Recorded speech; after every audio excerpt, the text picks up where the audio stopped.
ስሙ ከፍ ከፍ ይበል። ሃሌሉያ።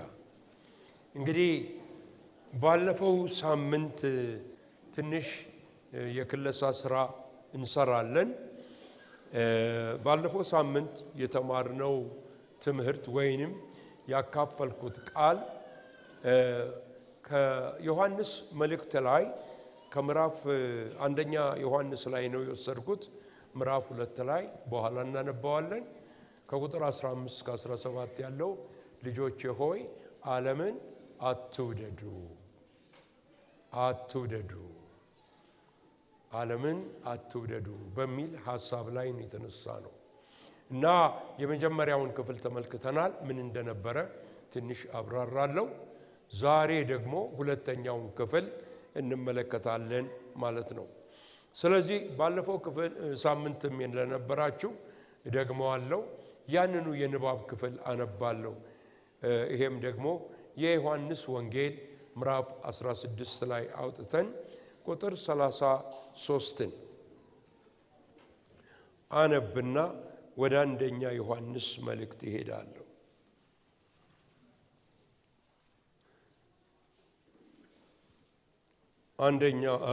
የዮሐንስ ወንጌል ምዕራፍ 16 ቁጥር 33 ሰላም እንዲሆንላችሁ ይህን ተናግሬያችኋለሁ። በዓለም ሳላችሁ መከራ አለባችሁ፣ ነገር ግን አይዟችሁ እኔ ዓለምን አሸንፌአለሁ። ጌታ ይባረክ። አንደኛ ዮሐንስ ላይ ምዕራፍ 2 ላይ አውጥተን ቁጥር 15 ጀምሮ ያለውን ላንብበው፣ ከዛ እንጸልያለን። ዓለምን ወይም በዓለም ያሉትን አትውደዱ። በዓለም ያለው ሁሉ እርሱም የሥጋ ምኞትና የዓይን አምሮት፣ ስለ ገንዘብም መመካት ከዓለም ስለሆነ ነው እንጂ ከአባት ስላልሆነ ማንም ዓለምን ቢወድ የአባት ፍቅር በእርሱ ውስጥ የለም። ዓለሙም ምኞቱም ያልፋሉ፣ የእግዚአብሔርን ፈቃድ የሚያደርግ ግን ለዘላለም ይኖራል ይላል እና ባለፈው ሳምንት በመልእክቶች ላይ አንድ ጥቅስ ተናግሬ ነበረ። ያም ደግሞ በዘዳግም መጽሐፍ ላይ ያለው ነው። ከሕግም ሁሉ በላይ የሆነችው ኢየሱስ ክርስቶስ እንደተናገረው ማለት ነው። ከሕግም በላይ የሆነችው እንዲያውም ሕግም ነቢያትም መጽሐፍትም ሁሉ በዚህ ይጠቃለላሉ ብሎ ጌታ ኢየሱስ ክርስቶስ ተናገረ። ይሄም ጌታ እግዚአብሔር ለሙሴ የሰጠው ቃል ነው። ያም ቃል ምንድነው ብለን በምትጠይቅበት ጊዜ እስራኤል ሆይ ስማ፣ ጌታ እግዚአብሔር አምላካችን አንድ አምላክ ነው። ስለዚህ በፍጹም ልብህ፣ በፍጹም ሐሳብህ፣ በፍጹም ኃይልህ እግዚአብሔር አምላክህን ውደደው ይላል። ትዝ ይላችሁ እንደሆነ ወደ አዲስ ኪዳን ስንመጣ አንድ ሕግ አዋቂ መጣና ከሕግቱ ሁሉ የበላይ የትኛው ናት ብሎ ጥያቄ ሲያቀርብለት ጌታ ኢየሱስ ይህንን ነው የጠቀሰለት። በቃ ታላቂቱ ትእዛዝ ይህች ናት፣ እግዚአብሔርን መውደድ። እዚህ ላይ ደግሞ ዮሐንስ ሲነግረን ሰው ዓለምን ከወደደ ካፈቀረ የአባት ፍቅር በውስጡ የእግዚአብሔር ፍቅር ከውስጡ ጎድሏል የለም የሚል ነው። ባለፈው ሳምንት የገለጽኩትን ነገር እንደዚሁ ባጭሩ እገልጽላችኋለሁ። ባለፈው ሳምንት ስንነጋገር ሰይጣን ለእግዚአብሔር ያለንን ፍቅር ከውስጣችን ለመስረቅ የሚጠቀምባቸው መሳሪያዎች አሉት ብለን 5 ነገሮችን ባለፈው ጊዜ ጠቅሼ ነበረ። ያንን ከጨመርኩት ሰዓት እንዳያንሰን በዛው መጠን ደግሞ የተነጋገርነው ነገር አለ። በሁለተኛ ደረጃ እኛ የእግዚአብሔርን ፍቅር በልባችን ለመጠበቅ ምን ማድረግ ይኖርብናል ብለን ስንነጋገር ሌላ 5 ነገሮችን ዘርዝሬ ነበረ። ዛሬ የምንመለከተው 3ኛው ነጥብ ነው። ያም ነጥብ ምንድነው? የእግዚአብሔር ፍቅር በልባችን ካለ ወይ ደግሞ የእግዚአብሔር ፍቅር በልቡ ያለ ክርስቲያን ምን አይነት ፍሬ ያፈራል? ምን አይነት ባህሪ ይታይበታል? ምን ሲያደርግ እናውቀዋለን? የሚለውን እሱን እንመለከታለን። በመጀመሪያ ግን ለኛ ያለን መሳሪያ ልናደርግ የሚገባን ብለን ካየናቸው ነገሮች አጠራ አድርጌ እናገራለሁ። አንደኛ ወገኖች ሆይ በጌታ ላይ ብቻ ማተኮር ይኖርብናል። በዓለም ሳላችሁ መከራ አለባችሁ ይላል። መከራ የማይቀር ነው። ክርስቶስ ኢየሱስን መስለው የሚኖሩ ሁሉ አለ ጳውሎስ ለጢሞቴዎስ ሲጽፍለት ይሰደዳሉ። ስደት በሕይወታቸው ላይ ምን ይላል? ይመጣል። ስለዚህ ታዲያ እንዴት ነው ይሄን የሚመጣውን ፈተና መቋቋም የምንችልበት መንገድ ምንድነው ብለን ልንጠይቅ ያስፈልገናል። አንደኛው አሁን እንደጠቀስኩላችሁ በጌታ ላይ ማተኮር ብቻ ነው። አንድም ሆነ ደጋግሞ አሁንም ሆነ ከዚህ በፊት በሕይወታችን ላይ የተለያዩ ማዕበሎች ተነስተዋል። ማዕበል ይነሳል። ኃይለኛ ማዕበሎች ጠራርገው የሚወስዱን ከጌታ የሚለዩን ከባድ የሆኑ ፈተናዎች ይመጡብናል። በአሁን ሰዓት ደቀ መዛሙርቱን አስቡ። በዛች ታንኳ ውስጥ በነበሩበት ጊዜ ሁሉ ሰላም ነው እያሉ እየቀዘፉ ሲሄዱ ኢየሱስ ደግሞ ተኝቶም በነበረበት ጊዜ ነገር ሁሉ መልካም ነበር። ድንገት ግን ታላቅ ማዕበል ተነሳ፣ ታንኳይቱንም ያናውጣት ጀመረ። እነ ጴጥሮስ ማዕበል ለነሱ የተለመደ ነው፣ ያውቁታል። ምክንያቱም አሳ አጥማጆች ናቸው። ነገር ግን አሁን የመጣው ማዕበል ከባድና ኃይለኛ ነገር ነው፣ ለየት ያለ ነው። ወደ ጌታ ብቻ በማየት ነው ሊያመልጡት የሚችሉት። ወደ ጌታ ስንመለከት የማዕበሉ ጌታ የሆነው እርሱ ምን ያደርጋል? ማዕበሉን ዝም በል ጸጥ በል ይለዋል፣ ጸጥ ይላል። ሃሌሉያ! አሁን በሕይወታችሁ ላይ በማዕበል ውስጥ የምታልፉ ወገኖች ካላችሁ ይሄንን ነው የምነግራችሁ። ያለን ምርጫ አንድ ብቻ ነው። ወደ ጌታ እንመልከት።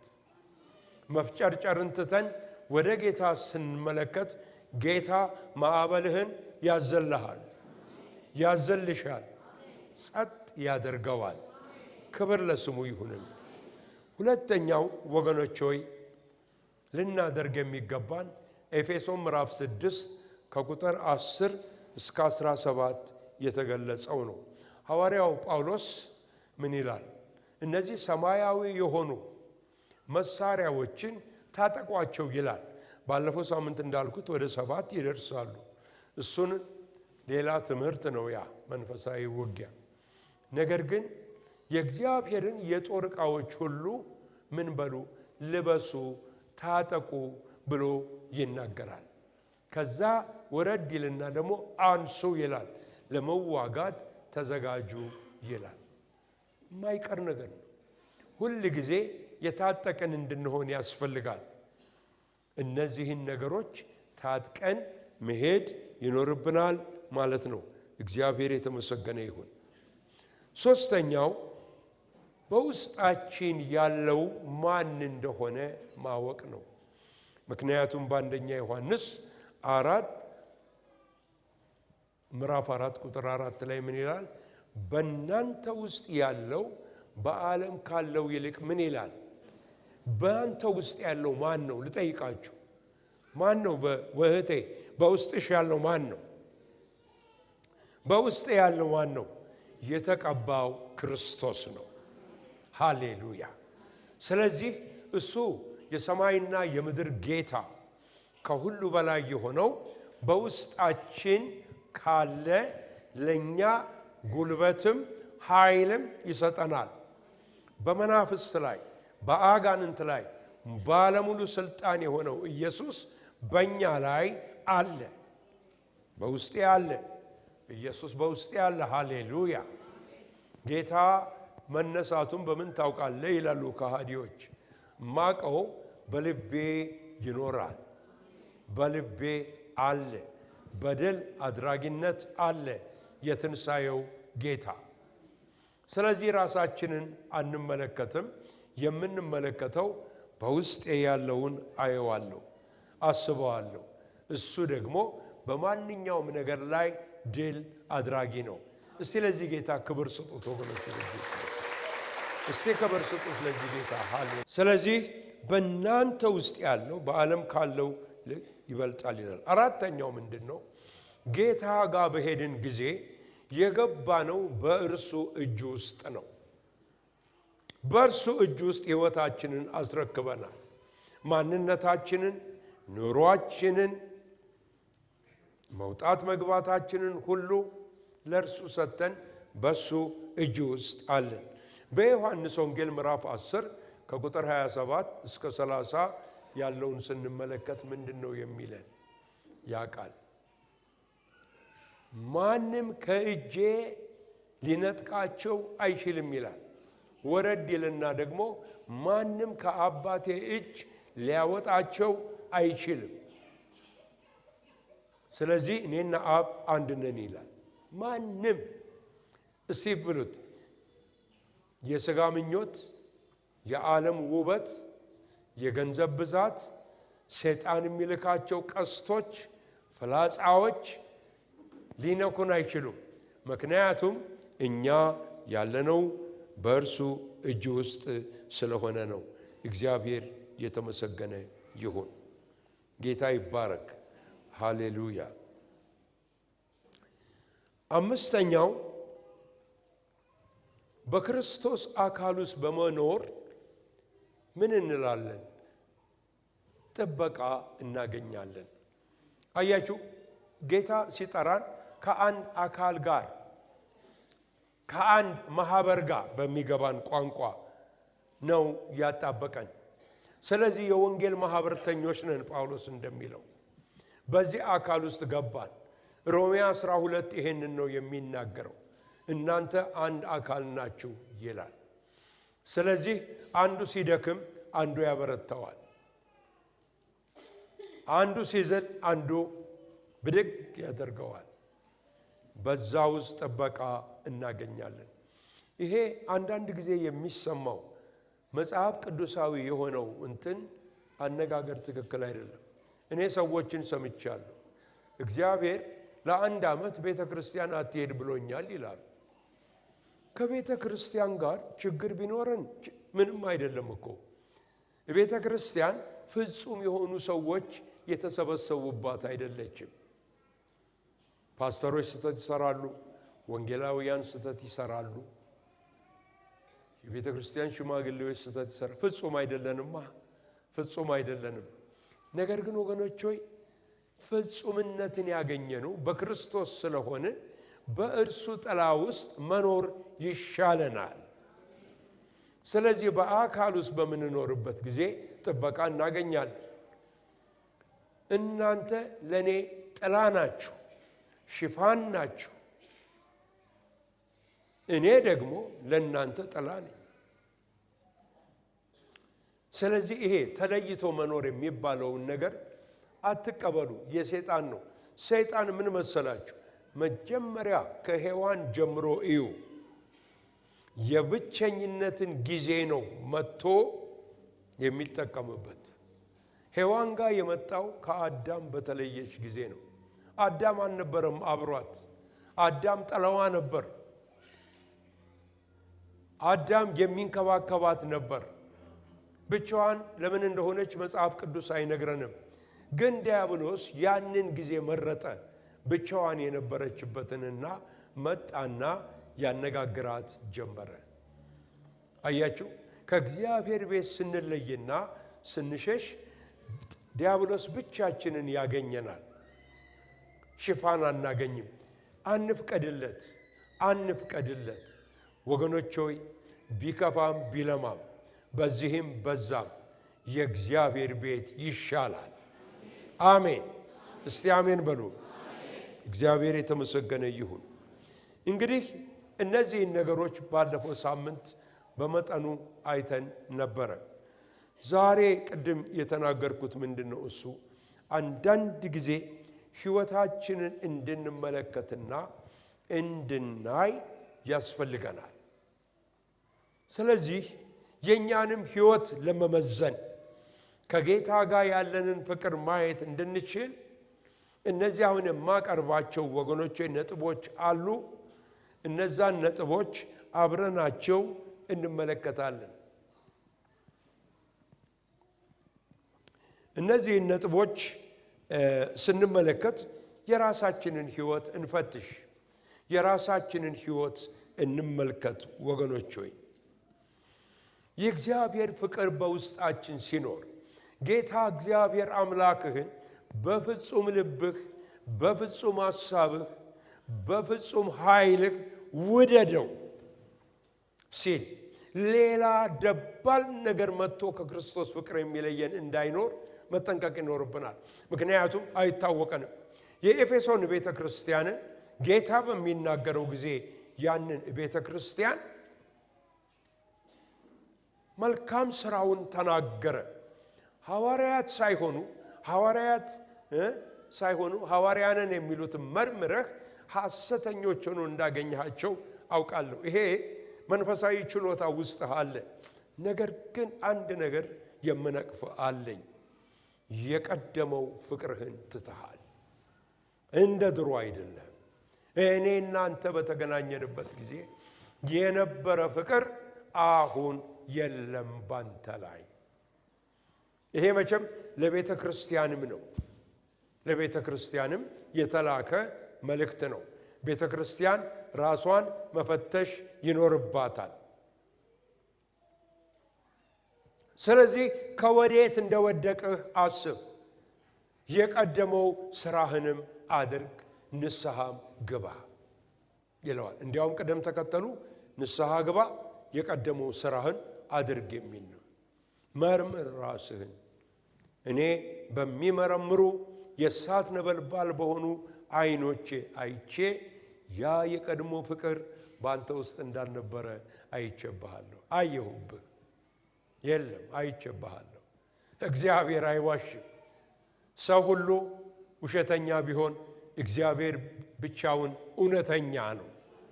እግዚአብሔር ተናግሮ ትክክል ያልሆነ ነገር የለም። ጌታ ይመስገን። ስለዚህ ራሳችንን እንመርምር ማለት ነው። እንግዲህ የመጀመሪያው ነገር የጌታ ፍቅር በውስጡ ያለ ሰው የጌታን ነገር ለሌሎች ሁል ጊዜ ያካፍላል። የጌታን ፍቅር ይናገራል። የጌታ ፍቅር ላልገባቸው ሰዎች የጌታ ፍቅር የሚያደርገውን ነገር ይገልጽላቸዋል፣ ያወራላቸዋል።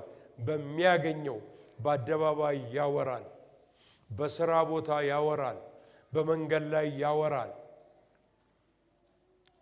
በየትም ስፍራ በሄደበት ሁሉ ይናገራል። እግዚአብሔር የተመሰገነ ይሁን። ይሄ የጌታን ፍቅር የመናገር ነገር ትእዛዝ ስለሆነብን አይደለም፣ ትእዛዝ አይደለም። ነገር ግን የጌታ ፍቅር ከሞላው ሕይወት የሚወጣ ፈንቅሎ የሚወጣ ነገር ነው። ሐዋርያቱ ይሄንን ነው የተናገሩትና ያሉት። ወገኖቼ ሐዋርያት ሥራ ምዕራፍ 4 ቁጥር 20 ላይ ያሉት ምንድን ነው? እሱ እኛ ግን ያየነውን የሰማነውን ከመናገር ዝም አንልም። ዮሐንስም ያለው ይሄንን ነው። ያየነውን የዳሰስነውን የተለማመድነውን ነገር እናወራላችኋለን፣ እንነግራችኋለን።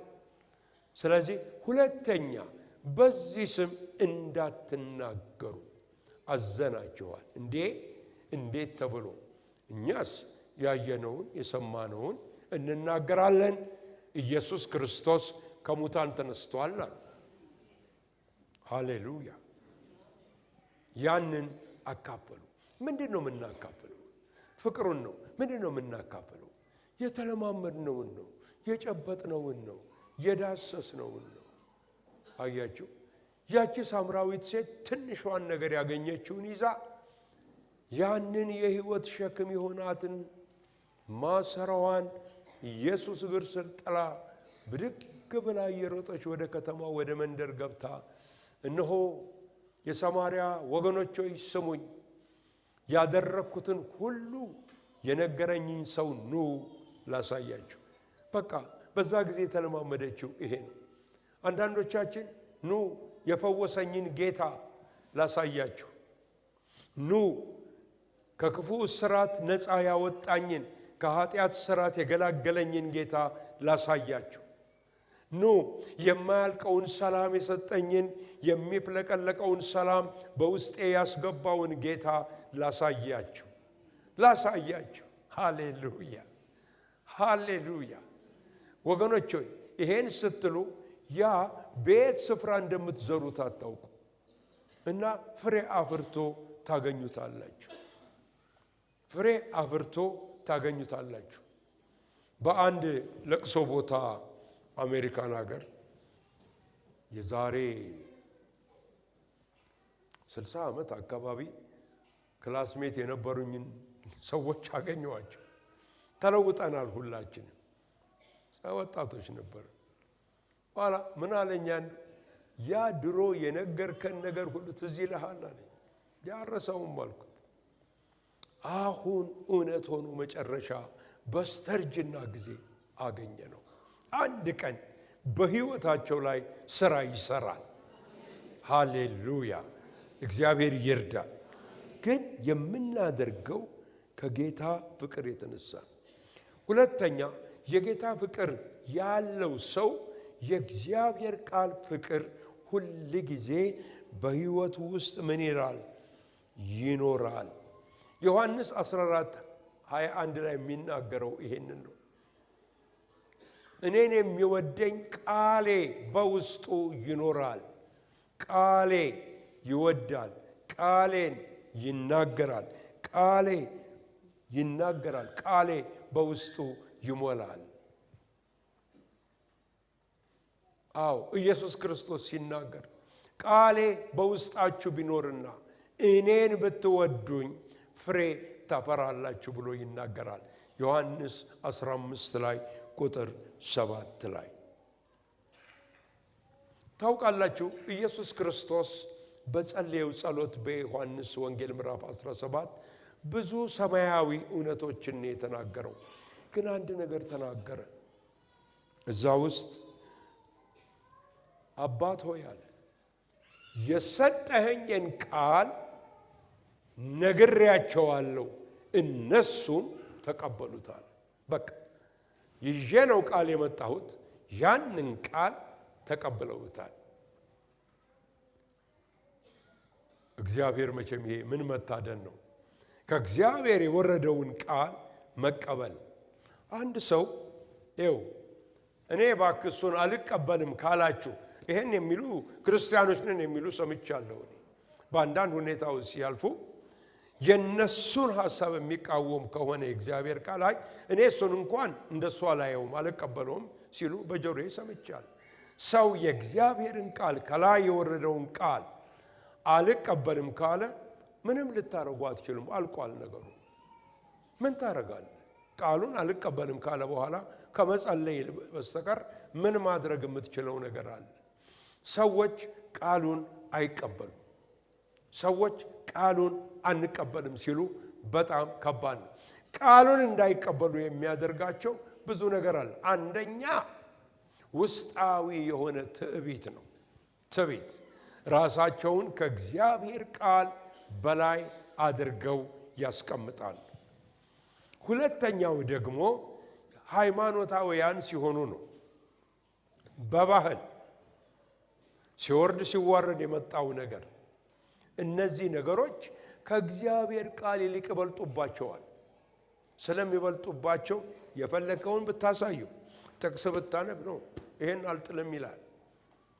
ስለ ወጋችሁና ስለ ስርዓታችሁ ስትሉ የእግዚአብሔርን ቃል ትሽራላችሁ ብሎ ኢየሱስ ክርስቶስ ለፈሪሳውያን ተናገራቸው። ቃሉ ዘላለማዊ ነው። ሰማይና ምድር ያልፋል፣ የእግዚአብሔር ቃል ግን አያልፍም። ቃሉ አያልፍም። ቃሉ የታመነ ነው። ቃሉ እውነት ነው። ቃሉ ታላቅ ነው። አያችሁ፣ ቃል ነው የሰጠው። አንዳንድ ጊዜ ሰዎች ቁጭ ብለው ለሰዎች የሚሰጡት ከላይ የወረደውን ቃል ሳይሆን ሌላ ነገር ሆኖ አገኘዋል። ሰዎችን የሚያዝናና ነገር በቃ እግራቸውን እያነሱ ይመሳቅ።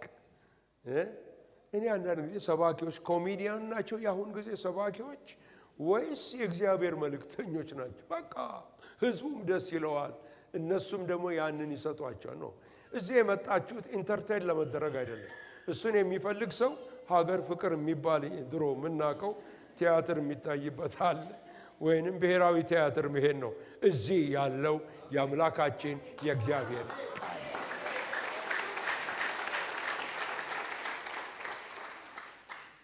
አንድ ቃል አለ፣ ነቢዩ ኤርምያስ ለንጉሱ ስድቅያስ የተናገረው ቃል በጣም ልቤን ይነግረዋል። መጨረሻ ላይ ነው፣ ባቢሎናውያን በር ላይ ነው ያሉት። ንጉሱ ተጨንቋል። ከተማይቱ ልትሰበር ነው።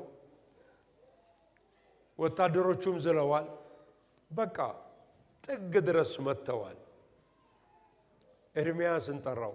ምን ላድርግ አለው። በቃ አንተ ዝም ብለህ ወደ ለባቢሎን እጅህን ስጥ፣ ምርኮኛ ሆነ ሂድ። የእግዚአብሔር ፈቃድ ላንተ የተገለጸልኝ ይሄ ነው። እኔ ላሻሽለው አልችልም። በቃ እሱ ምን አለ? አይ በዛ ምርኮኞች ያፌዙብኛል፣ ይቀልዱብኛል። ገና ስለ ክብሩ ያወራል። እንዴት ያለ ጉድ ነው የሰው ልብ! እዚህ በሩ ላይ ሰይፍ የያዙ ሰዎች እያሉ ምርኮኛ ሆኜ ከሄድኩ አንድ ቃል ነገረው። ባክህ እኔ የምልህን የእግዚአብሔርን ቃል ስማ፣ በሕይወት ትኖራለህ አለው። ስድቅያስ ግን እሱን አልመረጠም። መጨረሻ ላይ ልክ ነብዩ እንዳለው አይኖቹን አወጣ፣ ልጆቹንም በአይኑ ፊት እዛው በሰይፍ ገደላቸው። ራሱ ንጉሱን የገደላቸው ናቡከደነጾር። የእግዚአብሔርን ቃል ተላልፈን ከመሄድ እግዚአብሔር ይጠብቀን። እንደው በእውነት ወገኖች ቃሉን ሰዎች ሲተላለፉ እንደማዝን ነገር ለጳውሎስ ምንድነው ያለው ጌታ? እንግዲህ ሳውል ሆይ አለው ሲገለጥለት፣ ይሄን የነገርኩን ቃል አልፈ ብትሄድ በሰይፍ ላይ እንደቆምክ በስለት ላይ እንደቆምክ አንተ ራስህ ፍረደው አለው። ከዚህ ሌላ የሚሆነው ነገር የለም። ቃሉ ዘላለማዊ ነው። ቃሉ ሕይወት የሚሰጥ ነው። ቃሉ የሚያበረታ ነው። ቃሉ ወደ ንስሐ የሚያደርስ ነው። ቃሉ የሚፈውስ ነው። ቃሉ የሚጠግን ነው። ቃሉ የሚያበራ ብርሃን ነው። ክብርና ምስጋና ታላቅነት ለስሙ።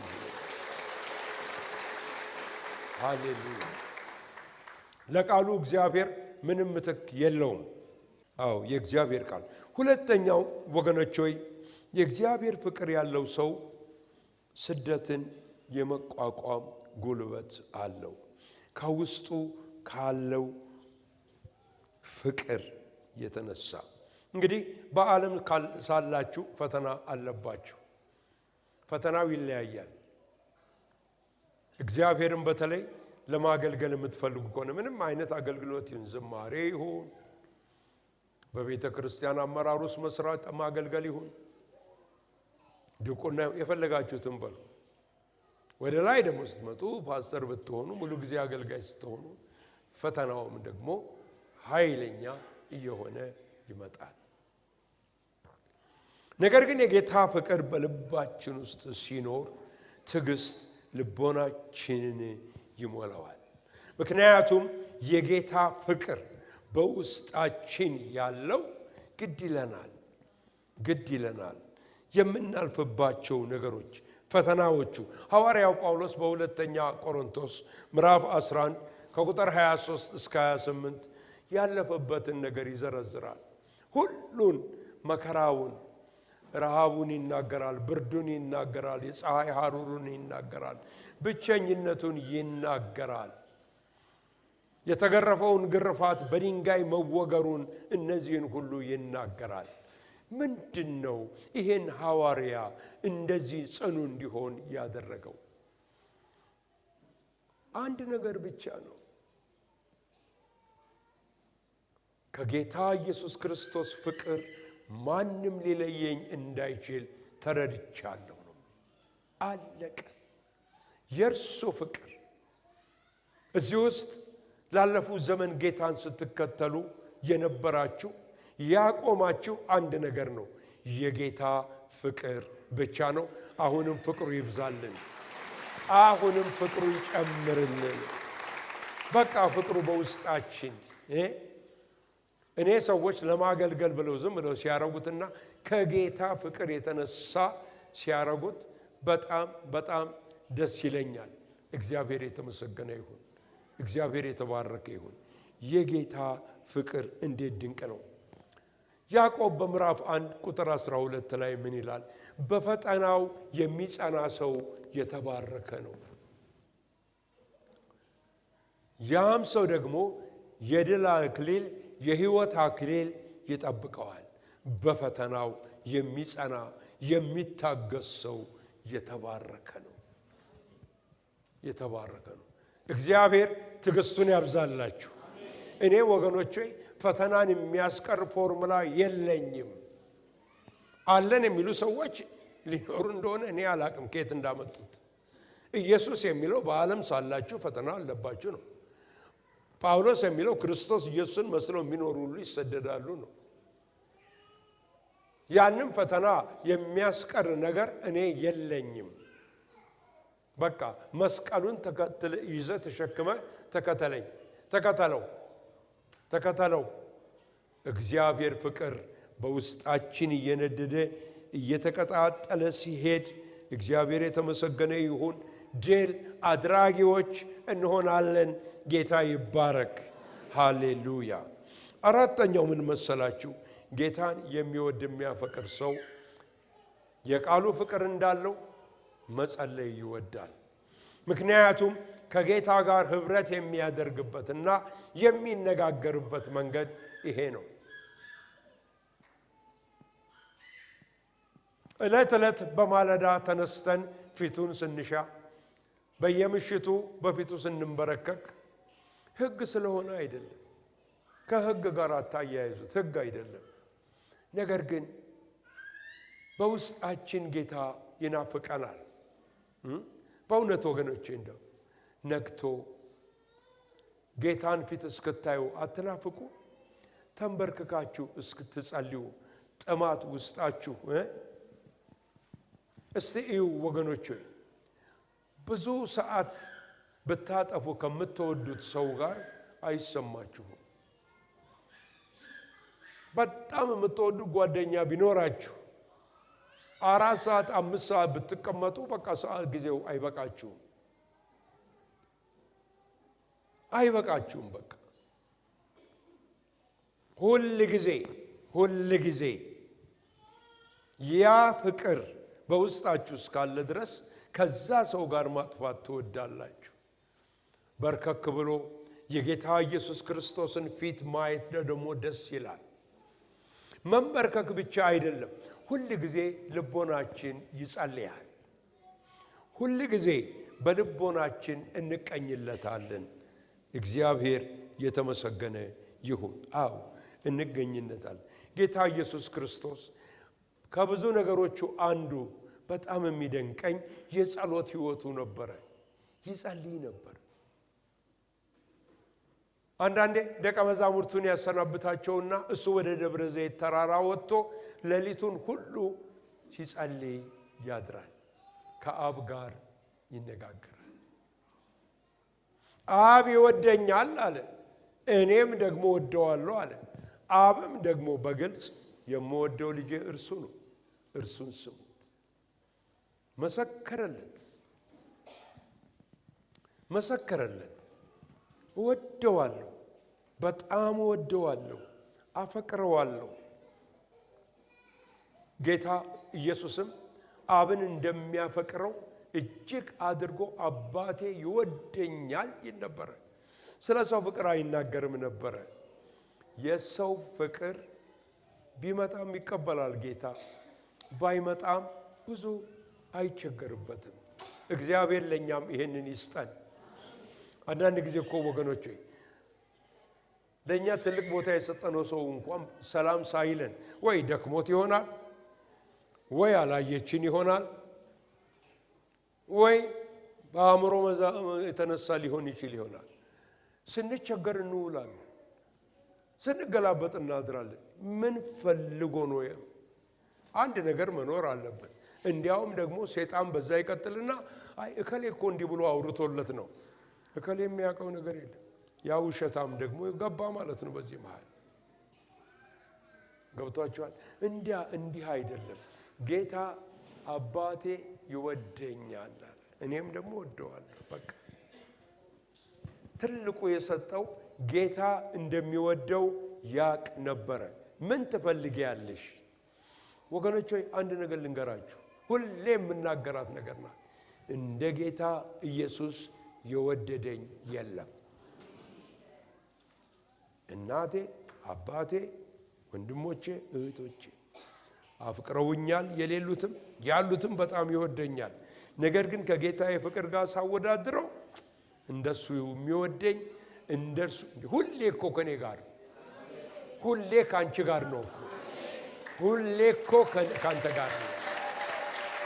እግዚአብሔር ይመስገን። ሁላችሁም እኔን ጥላችሁ የምትሄዱበት ሰዓት ይሄ ይመጣል። ነገር ግን ግድ የለም፣ አብ ከኔ ጋር ነው አለ። ሂዱ፣ አብ ከኔ ጋር ነው ያለው። አባቴ ከኔ ጋር አለ።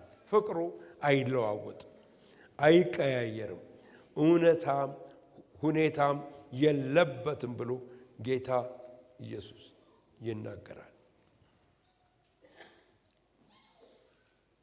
አምስተኛው ወገኖች ሆይ ጌታን የሚወድ ሰው የሚታወቀው በሚያቀርበው መስዋዕት ነው።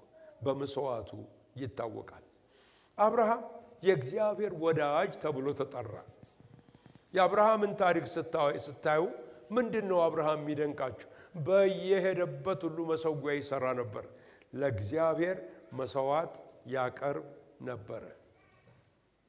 መስዋዕት ደግሞ ማለት ምን እንደሆነ ታውቃላችሁ? ከትርፍህ አይደለም፣ ጎርቶህ የሚወጣ ነክቶህ የሚወጣ ከዚህ ካለ ቆርሰህ ስትሰጥ ስታቀርብ ማለት ነው። ይሄ ነው አብርሃም ይታወቅ የነበረው ይሄ ነው። ልጆቹም የሱ ፈለግን ተከተሉ። ይስሐቅ መጣና መስዋዕት ያቀርብ ነበር። ያዕቆብ ታሪኩ ሁሉ ከመስዋዕት ጋር የተያዘ ነው። እሱ ደግሞ ከአባቱ ተማረ። ለምን? የእግዚአብሔር ፍቅር በውስጣቸው ነበር። የእግዚአብሔር ፍቅር ለጌታ የምናቀርባቸው ነገሮች ትልቅ ነገር አይደሉም። እሱ የኛ ምንም ነገር አያስፈልገውም አለ ለእስራኤላውያን። እኔ እኮ የእናንተ መስዋዕት አያስፈልገኝም። የዱር አራዊት እኮ ሁሉ የኔ ናቸው። የምታቀርቡልኝ መስዋዕት የእንስሳትን ስጋ በላለሁን? ደማቸውን ስጠጣለሁን? እኔ እኮ አንተ እስራኤል ሆይ እኔ እኮ ላንተ አልነግርህም ቢያስፈልገኝ። በተራራ ላይ ያሉት፣ በሸለቆ ያሉት፣ በጫካ ያሉት ሁሉ የኔ ናቸው። አንድ ግን ነገር አለ። ፍቅር ፍቅር ፍቅር መግለጫ ነው። መስዋዕት የሌለበት ፍቅር ከባድ ነው። ከባድ ነው። ባለትዳር የሆናችሁ ባሎችም ሚስቶችም ለሚስትህ አንዳንድ ነገር ስታረግ ገንዘብ እንደሌለ ታውቃለች። ነገር ግን ካለህ ነገር እንደው አርገህ መስዋዕት አርገህ አንድ ነገር ስታረግላት ምን ያህል የሚስትህ ህይወት ይነካል። የለህም ከየት አመጣ? በቃ ይሄንን አስቀምጨው ነበር፣ አጠራቅሜው ነበረ። ሚስትም ለባል ልክ እንደዚሁ መስዋዕት ወገኖቼ። ስለዚህ እግዚአብሔር የሚጠቀምባቸውን ሰዎች በዘመናችን አሁን ያሉትን የምታውቋቸውን በሀገራችን ጠጋ ብላችሁ ብታዩ ሕይወታቸው ሁሉ በመሰዋዕት የተሞላ ነው። መሰዊያ ነው። ብዙ ከፍለዋል። ብዙ ከፍለዋል። ነገር ግን ጌታ ኢየሱስ ክርስቶስ በመስቀል ላይ ከከፈለው ዋጋ ጋር ሲወዳደር ምንም አይደለም። ምንም አይደለም። የእግዚአብሔር ልጅ ንጹሕ የሆነ ደሙን አፍስሶ ሥጋውን ቆርሶ ከሰጠን ከብርና ከወርቅ በላይ የሆነውን የጻድቅ ሰው ሞት አይደለም። ምናልባት ለደግ ሰው የሚሞት ተፈልጎ ይገኝ ይሆናል። ነገር ግን ገና ኃጢአተኞች ሳለን ክርስቶስ ኢየሱስ ለእኔ ሞተ፣ ለአንቺ ሞተ፣ ለዓለም ሞተ። ይሄ ጌታ ክብር አይገባውም?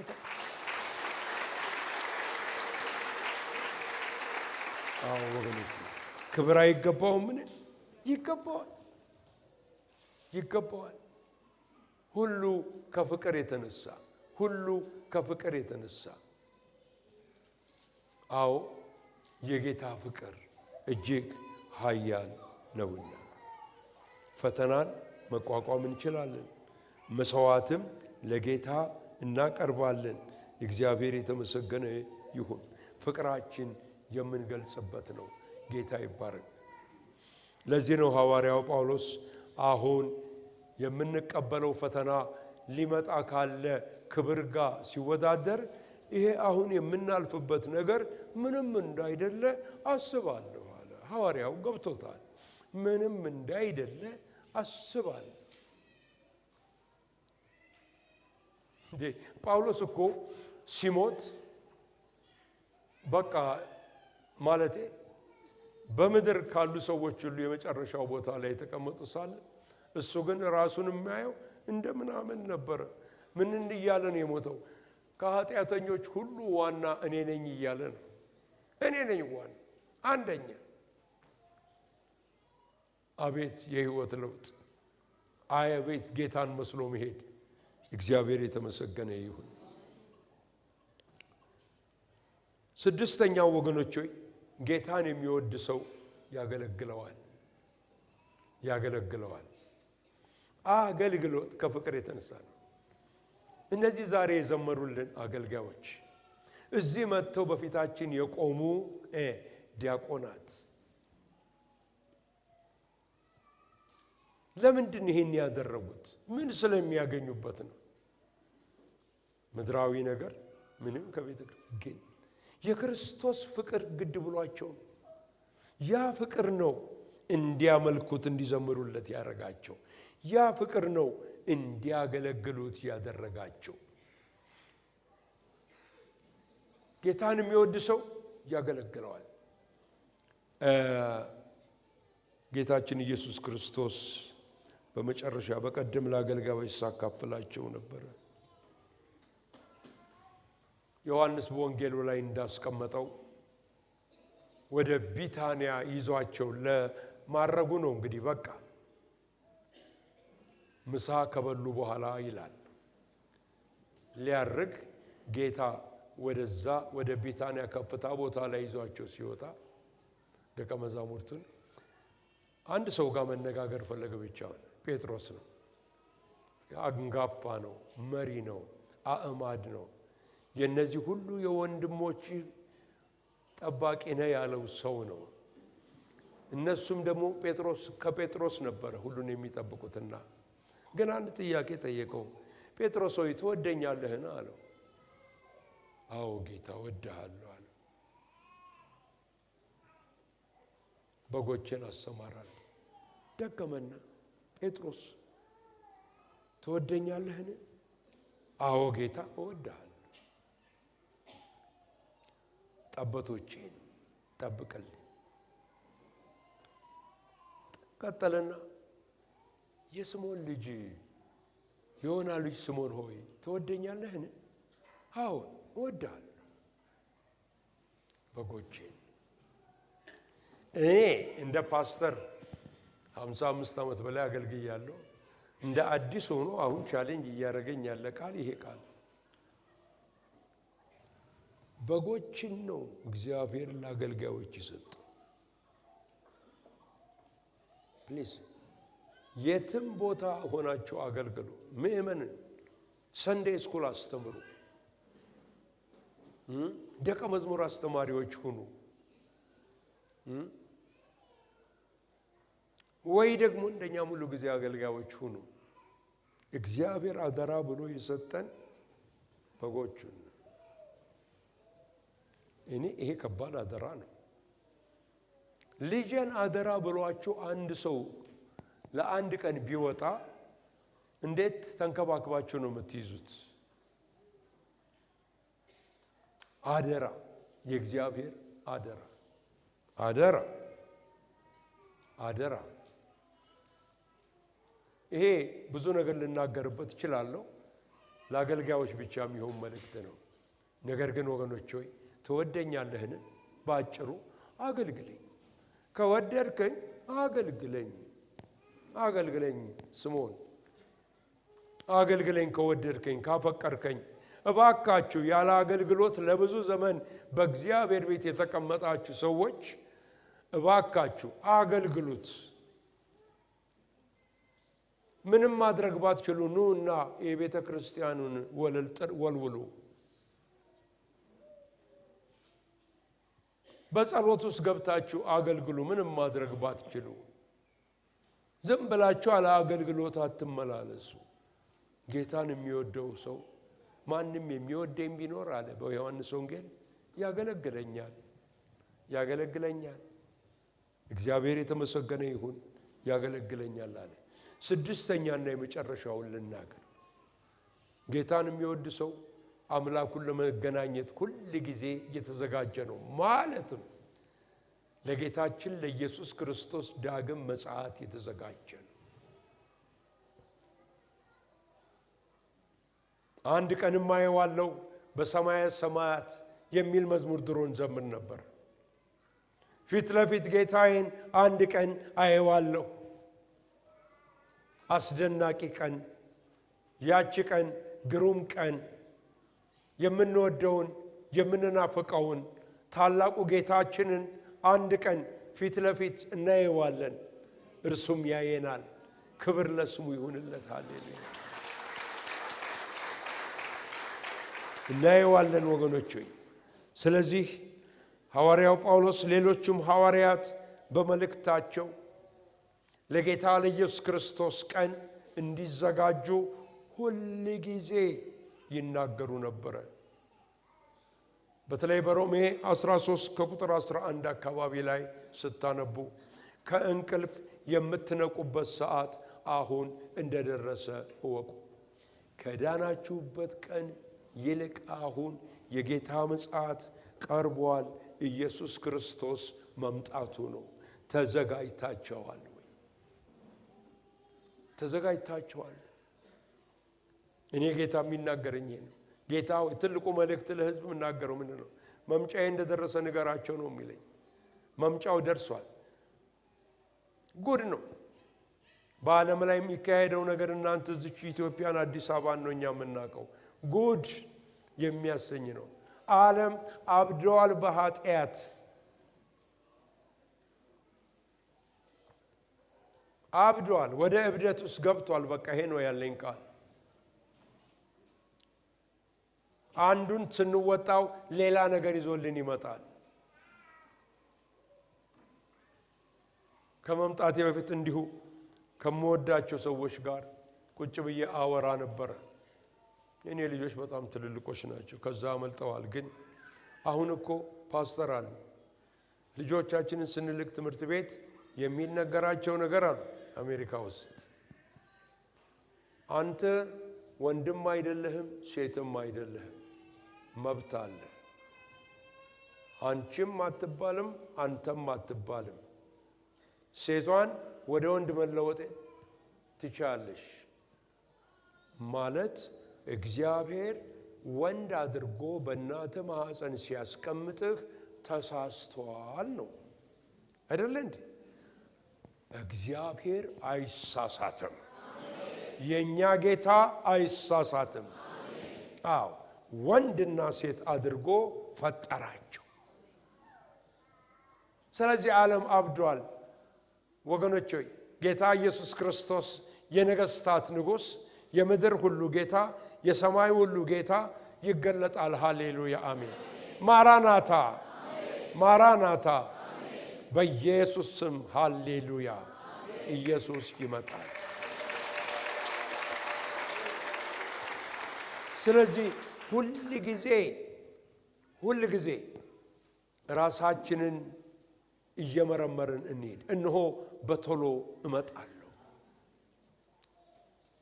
ይሄ የቀዘቀዘ ፍቅር እንዳይታይ በራድ ወይም ትኩስ እንዳደለህ አይቻለሁ አለው የሎዶቅያን ቤተክርስቲያን። ከዛ ህይወት ውስጥ አትገባ። የለም ሞቅ ያለ ህይወት ያ ጠላትን የሚፈጀው የሚያቃጥለው ፍቅር ሃሌሉያ። ያ በመንፈስ የመቃጠል ህይወት ያ የመጽናናት ህይወት እግዚአብሔር በላያችን ላይ ይጠብቀው። እግዚአብሔር ጸጋውን ባርኮቱን ሁሉ በላያችሁ ላይ ያብዛው። እግዚአብሔር የነቃና የተቀጣጠለ በመንፈስ የተሞላ ህይወት ይስጣችሁ። ሃሌሉያ። ክብርና ምስጋና ታላቅነት ዘላለማዊነት ኃያልነት ለአምላካችን ለንጉሳችን ለጌታችን ዳግም ለሚመጣው ለኢየሱስ ክርስቶስ ለነገስታት ንጉስ ይሁንለት። አሜን ሃሌሉያ። ራሶቻችንን ዝቅ አድርገን እንጸልያለን። ወገኖች ሆይ ሁላችንም እንቆማለን። ራሳችንን እንፈትሽ፣ ራሳችንን እንጠይቅ። ከጌታ ጋር ነገራችንን አስተካክል። በፍቅሬ ኑሩ እኔም በእናንተ እኖራለሁ ይላል። ዘላለማዊና ጻድቅ ሆንክ ጌታ እግዚአብሔር አምላካችን ሆይ እናመሰግንሃለን። ክብርና ምስጋና ላንተ ይሁንልህ። እግዚአብሔር ስለሰጠህን ቃል ስለሰማነው ቃል ክብር ይስፋ። ይህ ቃል በሕይወታችን ፍሬ እንዲያፈራ ጸልያለሁ። የማይረሳ ጌታ ሆይ በልቦናችን የሚጻፍ እውነተኛ ታላቅ ቃል እንዲሆን ጸልያለሁ። ባርኮትህ ቸርነትህ ከዚህ ጉባኤ ጋር ይሁን። በመከራ ቀን ስማቸው፣ መስዋዕታቸውን አለምልማቸው፣ እንደ ልብ ፈቃድ ስጣቸው። ከክፉ ሁሉ ጠብቃቸው፣ ከዓለም ጠብቃቸው። እግዚአብሔር ቃልህንም በውስጣቸው በሙላት ጠብቀላቸው። ሃሌሉያ። የተቀደሱ እጆቻችሁን ከልቦናችሁ ጋር አንሱ። የእግዚአብሔር አምላካችንንም ባርኮት ተቀበሉ። እግዚአብሔር ይባርካችሁ ይጠብቃችሁ። እግዚአብሔር ፊቱን ያብራላችሁ ይራራላችሁ። እግዚአብሔር ፊቱን በእናንተ ላይ ያንሳ ሰላምንም ይስጣችሁ። በስመ አብ በስመ ወልድ በስመ መንፈስ ቅዱስ አንድ አምላክ አሜን። ክብር ለእግዚአብሔር ስጡና እንሄዳለን። ተባረኩ።